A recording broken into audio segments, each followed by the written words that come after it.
All right, tonight I'd like to talk a little bit about Greyhawk Adventures and the fantastic spells that are inside.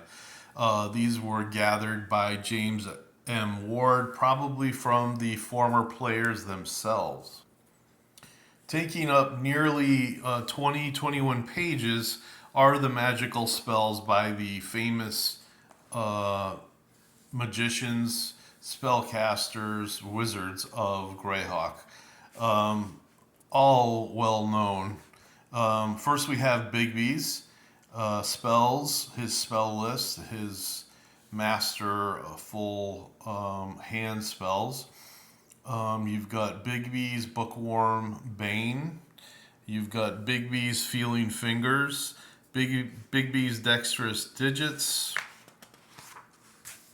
and all the way on up to, um, let's see, Bigby's Besieging Bolt, Most Excellent Force Sculpture, uh, which is an 8th level spell.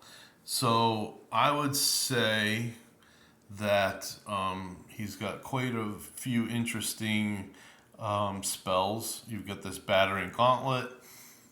Some of them are meant to uh, do damage on structures, like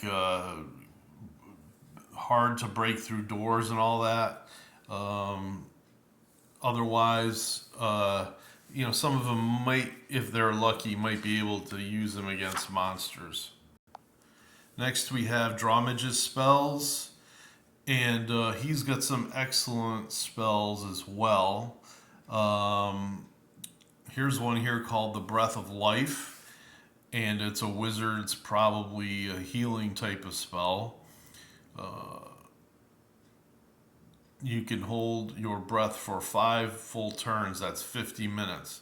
Um, so that's kind of important. Say you've got an area with some poisonous uh, air in the caves, and the players can either try and get poisoned if they try walking through, or otherwise a wizard can cast a spell such as this um, and try to make it through. Of course, the monk can try to get through on his own if the air is even a little bit breathable. If the air is completely unbreathable, it doesn't matter if he's immune to toxic gases, poisons.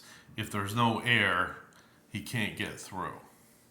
So let's see, there's a bunch of things involving um, movement.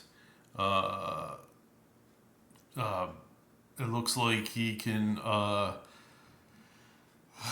cast spells that can improve things to carry treasure in, which is, I guess, important.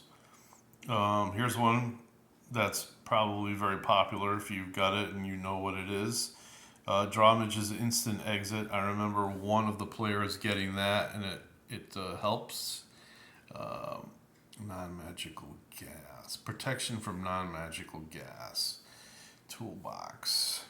There's a lot of spells here. And you've got, of course, Morning Canaans. All of the common spells, of course, are in the player's handbook. These are the special spells made just for this book. So if you're into the first/second edition, you're going to want this book. Uh, Here's a good one, Mordenkainen's Electric Arc. It does pretty good damage.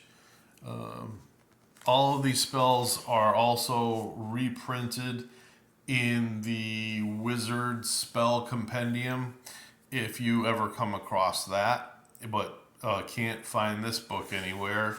There's another option. Now we got Nistel. Nistel, I think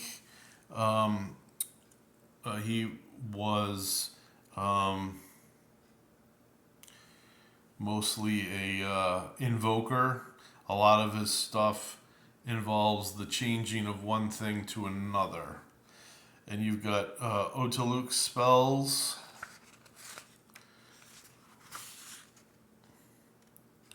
Here we go. Otaluk's Acid Cloud. Force Umbrella. Good against creatures that attack from above, like birds and avians and other things there. A lot of screens for him. Look at this. Otaluk's Death Screen. That looks very interesting. Fire and Ice.